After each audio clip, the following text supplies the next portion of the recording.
Hey everyone, welcome to the Fresh Church Podcast. Okay. Well, on today's show, I want to ask the question, why does the church need to change? The Fresh Church Podcast.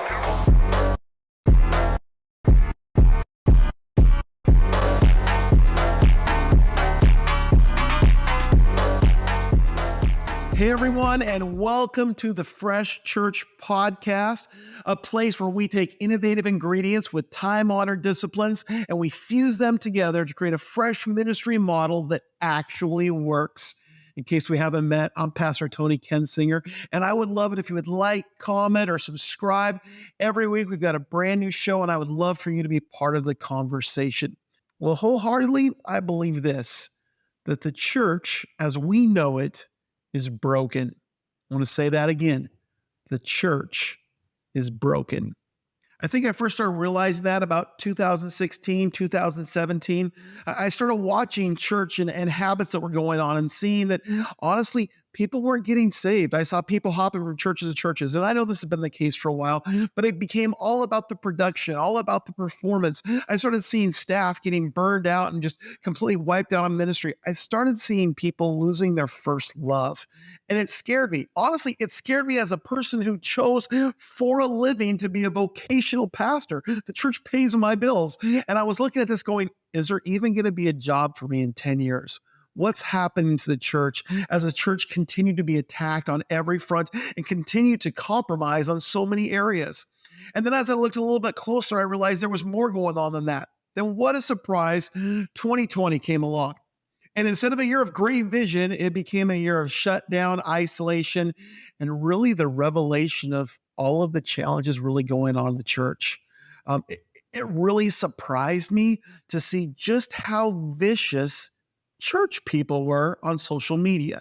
Should we be open? Should we be closed? Should we do this? Should we do that? Whole wars were breaking out over ideology regarding something that we had no control over. Fights were happening, and I watched for an entire year as very few people got saved. All of a sudden, we forgot that we had a great commission, that we were supposed to be reaching the world. We forgot about loving others as we love ourselves. And as people just got excited to come back and go back to church again, I was like, maybe this is an opportunity for church to change, for church that's broken to become something different. And instead, I heard this time and time again as I consult with churches, as I talk to pastors, as I see what's being posted all over the internet. The comment continually kept being, when can we go back to what we used to do? What we used to do was broke, yet we want to go back to it?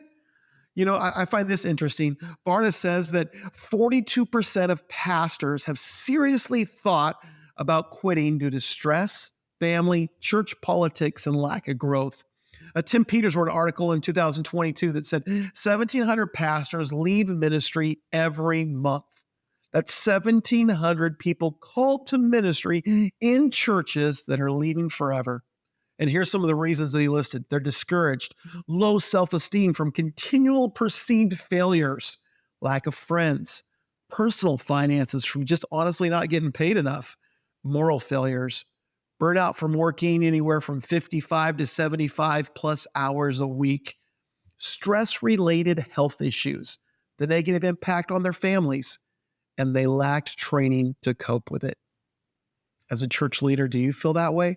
Have you experienced some of those challenges? Maybe you're part of that 42% that said, I don't even know if I can continue doing this. The fact that we're even having this conversation says there's something wrong. Why does a church need to change? Well, dare I say, we've forgotten our core values to create a healthy ministry. You see, I have a responsibility to take care of myself, my wife, and my kids. And as a pastor, I have a responsibility, depending on what my job description is, to take care of the people in my church, my flock, if you will. So in my personal life, I work off a set of core values that I ensure to make sure I'm sustaining myself and my family accordingly. But I don't think we do the same in church. Well, let me clarify. Your church has a whole set of doctrinal beliefs, theology, if you will, a theology that sets you apart maybe from the church down the street, the church across the street from you, the big church in town, the small church in town. We all have our own little sets of theologies, what we believe. And let me just share with you, Your theology is not the key to the success or the failure of your church. Why? Because in every denomination, there are some very healthy churches. There are some very healthy pastors. And in every denomination, you can see the opposite. So it's not necessarily the theology. It's not a matter of all of us believing the same thing. So let's take it a step further. Maybe it's the methodology. Maybe it's the type of music that we sing. Do we sing old songs, new songs, hip songs, cowboy songs, whatever kind of song? What about the way that we preach? Are we going to go through verse by verse? Or are we going to go topical? Are we going to do great big illustrations or just stand there staring at the audience? Are we going to be online or forget online completely? What about kids ministry, student ministry, men and women's ministry, recovery? I mean, it just goes on and on with all the things you can do. And then there's community. Let's not forget about that. Got to get out there and feed homeless people and help other people out and give missions and everything. It's exhausting. And it's not the method.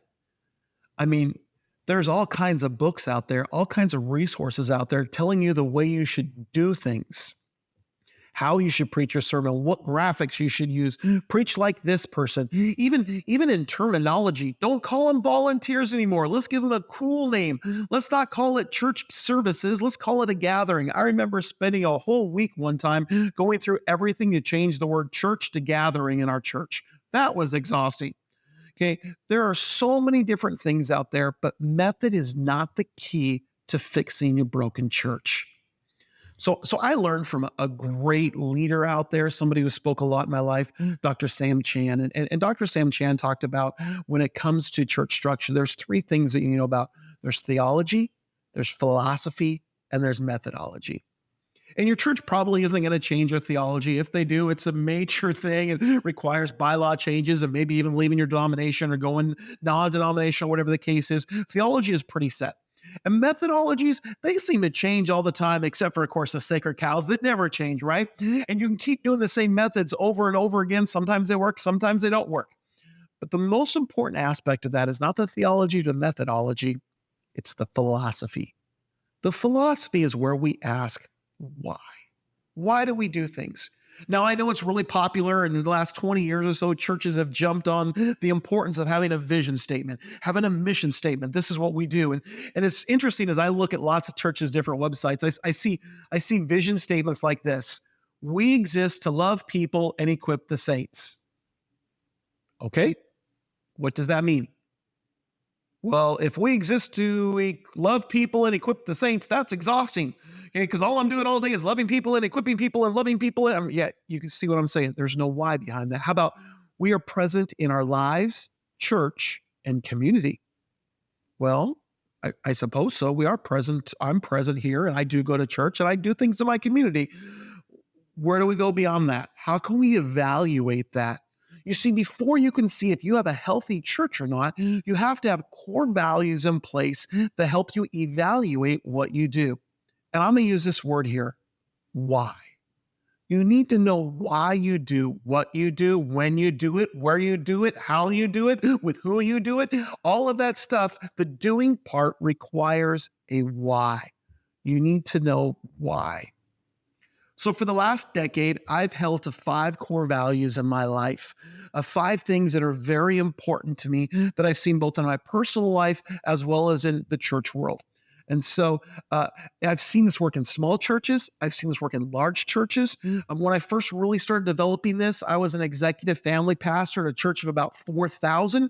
And I saw it work in kids ministry. And by the way, you can find out more about that on our website. We've got some great online classes on there about how to roll this out in a kids ministry model. We found that out when we studied student ministry, when we dug into married people, adult ministry, even senior citizen ministry. We found a model that actually works to help you evaluate why. Why do we do things? You see, it's not a new idea. It's also not necessarily an old idea. It's a fresh idea. It's an innovative way of looking at things that we've always done. and you get something fresh. So let me walk you through how it all started. Okay, I believe in the importance myself of having a relationship with God. And if you're watching this, I hope you feel the same way. And not just that someday I have an insurance plan to get me to heaven. I love being able to walk and talk with God on a daily basis, that I can pray and know that he hears my prayers, that I can read his word and find out the truth from his word and let it impact my life, that I can connect with other people who are in relationship as well. And as my relationship grows, I get closer and closer to him. And I'm excited one day to spend eternity with him, but I'm also excited about what today is going to look like as I grow that relationship. And so as I grow in that relationship with Christ, I find that I trust him more and more. And as I trust him, I start learning that the promises of God that I find in his word, the promises that I see all throughout the Bible, the covenants that are there, they help me, they provide me with hope. You see, I know that what God says, he's going to actually do. I have faith for that.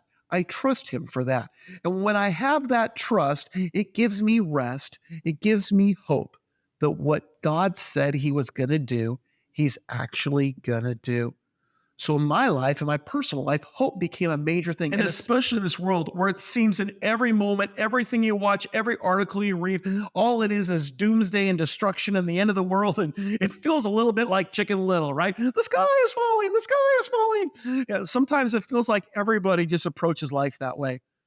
You know what? For this younger generation coming up, even for our older generation concerned about their future that they still have, they need hope. I need hope to get through life. My family needs hope. Then I started looking at something else that's really important to me is my family. You see, in the personal priorities in my life, first comes God. And I got to take care of myself because I'm not good to anybody if I'm dead. Okay, and then after that comes my wife and my children. And I know one day I'm going to stand before God and I'm going to be held accountable for the way that I took care of my wife, the way that I loved her, the way that I provided for her. I know that I'm going to stand before God someday for the way that I raised my kids. Okay, did I not push them to anger? Did I raise them up to follow God all the days of their life? Did I do what I was asked to do? And with that, I realized the importance of family. What does that mean? That means that I spend time with my family. Okay, I speak life into my family. We go do things together, create memories together. I provide security for my family, a place to live, a way to take care of things. And I always point them towards the hope of Jesus. And so as I develop that more and more in my life, it's not just important that I have a relationship with God, but that I also have a relationship with my wife and kids, with my family, with the people around me. And then if you're a church leader, you probably experience a little bit like me. I spend a lot of time thinking about church. Okay, I spend a lot of time going, how can we do things better? How can we reach more people? How can we disciple more people to follow Jesus? And as I look at that, I started noticing a couple core values that became important to me as we started developing ministry. And there were three core values that just jumped out. One of them was people. Then there was program and policy. And so let me talk about those for just a second. One of the keys in ministry is people. You need to build relationship. Have you ever seen those people at church? There's nothing they love more than to talk to other people. And maybe we can call them extroverted or whatever, but they have a way of genuinely connecting with others, whether that's one-on-one or in a group setting. They love being around people. There's definitely, if there's an event happening, they're there. They're saying hi to people. They're greeting people. Those are the people you want at your welcome counters, right? Those are the people you want leading small groups. Those are the people that love other people. That's important in church. You've got to have those authentic relationships. So I made sure that was a core value. Beyond that, we did programming, and I'm sure your church does the same. Different levels, perchance, based on the kind of church that you come from. Maybe you've got the fog machines and the lights and the sound and all that. Or maybe you've got a simple coffee shop. Whatever it is, there's a programming element to it, a run sheet, an order of service. Who's doing what? There's structure. Okay, and so you've got a program that you're working on. And for me, as a kids pastor and youth pastor, I loved themed events, doing graphics and stage design and lights and all the fun stuff to create that wow factor. I loved that experience part that not only made it so that people wanted to come back, but they wanted to invite their friends. They wanted to be there. And so you had people, you had the production or the program. Okay, and then you also had policy. You see, it's really important that you have a safe environment. Do you have an environment that not only protects the church from being sued, but it protects the people in the church? And more importantly, it keeps you from being in a situation where you might get sued. Okay, we want to make sure we're taking care of our people. We provide a safe environment. That's as simple as locks and security systems, making sure you got policies for what volunteers can serve where, how many volunteers you have, what your ratios are, what things you do. Some of that's for insurance. Some of that is whatever the case is. We want to create policies and procedures, best practices to keep our people safe. And so when I looked at those different elements, people, program, and policy, I found that within ministry, as I got volunteers, I found some volunteers were more apt towards the people side, the relationship side. I found some volunteers, they'd rather sit in a sound booth and talk to somebody. So I put them into the program side. They were part of that element. And then there were the people that it didn't matter what you did. They noticed things like there's a hole in the wall over there, or, oh, we don't have enough people in this area. The policy people. And I honestly appreciate them, especially when it comes to finances and keeping everything in order. We need policy people. So I had those 3 core values that we incorporated in all the different aspects of our ministry, and it worked. So in 2012, I was praying and I felt the Holy Spirit drop this word into my heart. It was the word fresh. Now, when you hear the word fresh, what do you think of? Maybe you think of fresh water, a fresh new musical vibe, maybe fresh laundry, maybe fresh fruits or vegetables. The first word I think of is fresh bread. You know what I'm talking about? Fresh bread. I know some of you are listening, some are watching this, but you know when you get that fresh loaf of bread maybe from the store. Honestly, there's nothing quite like when your mom or grandma makes fresh bread, right? You pull that loaf up and the smell of it, man, before you even get to it, there's a smell in that bread. You're like, oh yeah, like the experience is already happening, right? And you take that bread and it's soft with a little bit of crackle on the outside. And as you tear it open, man, not only can you smell it, but you know you've got to taste it. And that soft, warm bread as it goes in your mouth, and oh, so good. You know what? I don't know anybody that would turn down fresh bread. Like there's just something about it that gets you excited. In fact, right now, you are probably craving some fresh bread, right? Wouldn't you like it if people craved attending your church the same way they crave grandma's fresh bread? You see, something happens when something's fresh. It becomes exciting. Okay? It becomes something that you want to grab a hold of. And so out of that, we started building ideas about, so then what is a fresh ministry? What's a ministry look like that actually is fresh, that's attractive? And we broke it down into an acronym where FRESH, F-R-E-S-H, stands for family, relationship, experience, safety, and hope. These are those 5 core values that I was just talking about. The core values of family, that we're focusing on the people that are immediately in our lives. And honestly, church is kind of a family too, isn't it? Relationships. We want to make sure that people understand they are important and we have authentic relationships with people. People want to come back to a place where they have a friend. Let's talk about experience, that wow factor. Okay, man, the bread definitely had a wow factor to it, right? Your church needs to have that. Safety. Don't want to burn yourself on the bread because it's too hot. You want to make sure you got a safe environment for your church. And finally, the hope of Jesus, knowing that what God said he was going to do, he's going to actually do it. And as you put those core values in, all of a sudden, we started seeing some great things happen. You see, first, it started in my own life. Okay, where I started seeing all of a sudden that my life started to change as I focus on family, having a relationship with other people, having great memories with experience, providing safety for my family, and teaching the hope of Jesus. And then we started putting in the other areas of ministry as well. We found that it worked in kids ministry. We found that it worked in student ministry. It worked in adult ministry. It even worked in senior citizen ministry, in marriage ministry, you name it. All of a sudden, this whole idea of fresh, these 5 core values started to change the way we did ministry. And the cool part was we saw growth. Now, how do you evaluate growth? Well, there's lots of different ways to evaluate growth. If I have a plant and I want to see it grow, it increases in size. Okay, so that's an element to it, but also has to have good coloring to it. It's got to have good dynamics to it. There's so many ways to evaluate growth. Well, how do we evaluate that? We go back to our core values. Are we building for family? Is a relationship, experience, safety, and hope? Here's what we found in our kids ministry. Suddenly our kids ministry grew by 50%. Our volunteer base doubled all of a sudden. We were like, wow, this is good. We're seeing discipleship happening. We're seeing the things happen that we're trying to accomplish. Our student ministry more than doubled in size as we started looking at relationships over trying to create youth church. What about with the adults? suddenly we found out that adults were opening up to each other. They were connecting with each other, that they were just big kids that wanted to be in relationship. They wanted to be part of the family. They wanted to know it was going to be okay, and they needed hope more than ever before. We started seeing our adult ministries in small group settings where all of a sudden there was transformation, there was restoration. We even had salvations in small group. And on top of all of that, our small groups grew, attendance grew, numbers doubled, and we began to see new leaders rise up. Having a fresh ministry actually works.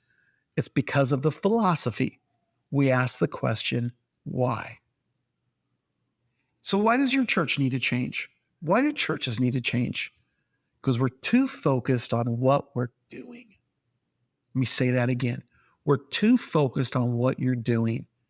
If you look back at your week, you spend a lot of time looking at things that you're doing, processing things that you're doing, instead of asking why. Ask people why you do things at church. You know, it's amazing. Whatever that program is, whether it's new or it's old, you ask somebody why, and all of a sudden they get weird, like they're a preschool person.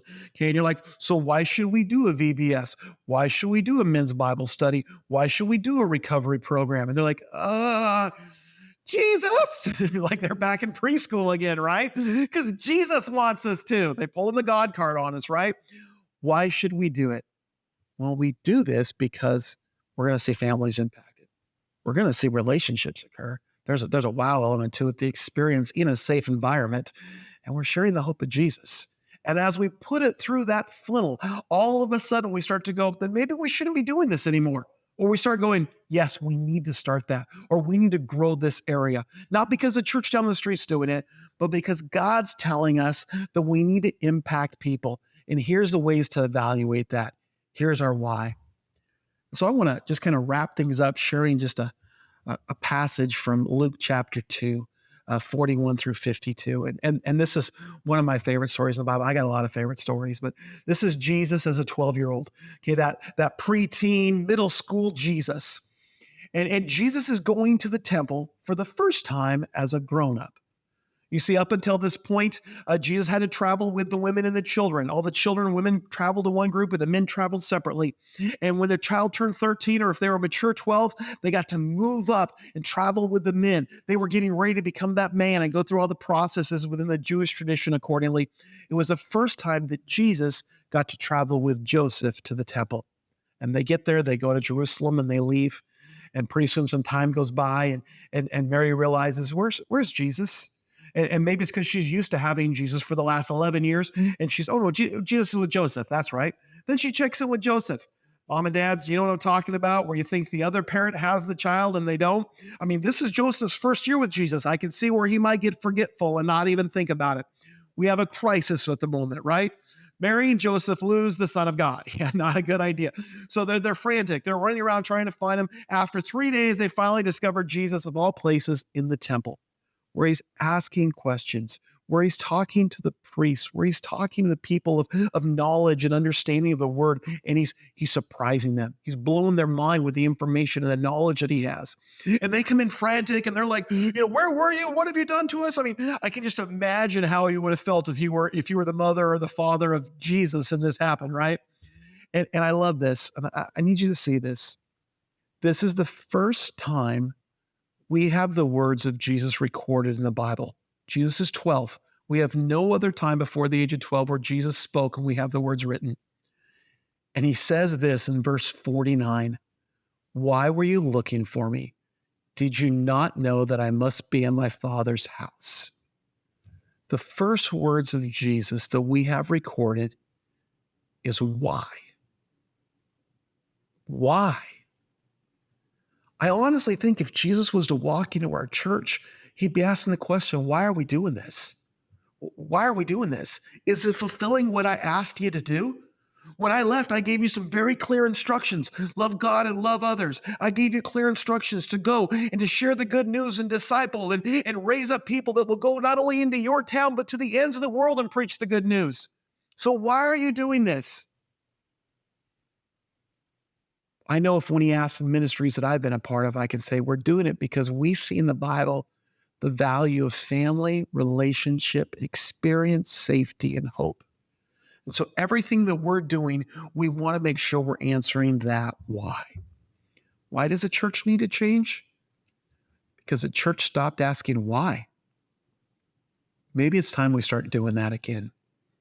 And I'm excited as we go on this journey together, as we start looking at what it means to have a fresh ministry, as we ask why, and we look at some strategies and the value of having a fresh ministry in your church.